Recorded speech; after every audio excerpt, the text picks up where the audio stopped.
Hello viewers, তোমরা লগে অনেকদিন আগে একটা ভিডিও শেয়ার করতেছি। এই ভিডিও হচ্ছে শ্রাবণ মাসে শিব পূজা করছিলাম তখনের ভিডিও এটা। আর এখন ভাদ্র মাস শেষ হয়ে যেতেছে, এখন তোমরা লগে ভিডিওটা শেয়ার করতেছি। তো অনেকদিন ভাবতেছি ভিডিওটা শেয়ার করুন করে আসার আর করা হইতেছে না। তো আজকে ফাইনালি তোমরা শেয়ার করতেছি। তো শিবিরের দুধ দিয়ে স্নান করে নিয়েছি, এখানে ফুল বেলপাতা সব কিছু রেডি করে নিয়েছি যা যা লাগে শিব পূজার মধ্যে। আর আমি প্রত্যেক বছরে প্রত্যেক শ্রাবণ মাসে 4টা সোমবার আমি সবসময় করি প্রত্যেক বছর। তো প্রত্যেক বছরের মতো এবারও যতটা সম্ভব হয়েছে করছি।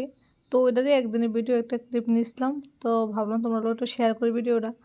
তো এখন করতেছে অনেক দিন পরে, শ্রাবণ মাস শেষে ভাদ্র মাস শেষ হয়ে যেতেছে, এতদিন পরে আমি শ্রাবণ মাসের ভিডিও শেয়ার করতেছি।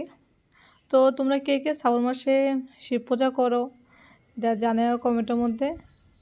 তো এই দেখো একটা একটা করে ফুল দিয়ে আমি শিব ঠাকুরে সাজাইতেছি। আর যে যে ফুল পাইছি এই ফুল দিয়ে সাজাতে সব ফুল পাইছি না। শিব ঠাকুরের তো মানে মেন ফুল ধুতরা ফুল, নীলকণ্ঠ ফুল, আকন্দ ফুল। তো ধুতরা ফুল আর নীলকণ্ঠ ফুল পাইছি, কিন্তু আকন্দ ফুল পাইছি না। তো আকন্দ ফুল আর ঠাকুরে অর্পণ করতে পারছি না। তো যা যা হয়েছে তা দিয়েই শিব ঠাকুরের পূজা করছি। আর শিব ঠাকুর বেলপাতাতেই সন্তুষ্ট, তো বেলপাতা দিলাম ঠাকুরের। আর তারপরে একটু ধূপ দিতেছি, মোমবাতি দিতেছি, ধুকাই দেখাইতেছি, দেখে পূজাটা করতেছি। ধরিছিলেন ডাকে নম্বরে বলে সিদ্ধেশ্বর, বিশ্বামিত্র কহে মোরে নাম সর্বেশ্বর, দণ্ডপাণি ডাকে মোরে সর্বানন্দ নামে, বীরভদ্র নাম মোর কশ্যপ সদনে। আমার পূজা কমপ্লিট।